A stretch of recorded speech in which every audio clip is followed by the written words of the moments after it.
देवाभाऊ ज्या छत्रपती शिवाजी महाराजाच्या नावावरती आपण मतं घेतलीत आणि ज्या छत्रपतींच्या राज्यामध्ये स्वराज्यामध्ये स्वतःच्या सैन्याला बजावून सांगण्यात येत होतं की शेतकऱ्याच्या पिकाच्या देठालाही हात लावू नका, अन्यथा हात कलम केले जातील, त्याच शेतकऱ्याच्या पिकाची आज ही अवस्था आहे. आणि आपण काय जाहीर करता मदत? हेक्टरी 8,500 रुपये.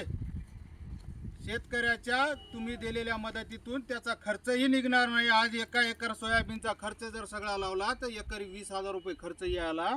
त्याच्यात तुम्ही हेक्टरी 8,500 रुपये देणार, त्याच्यात एकराला 3400 रुपये मिळणार.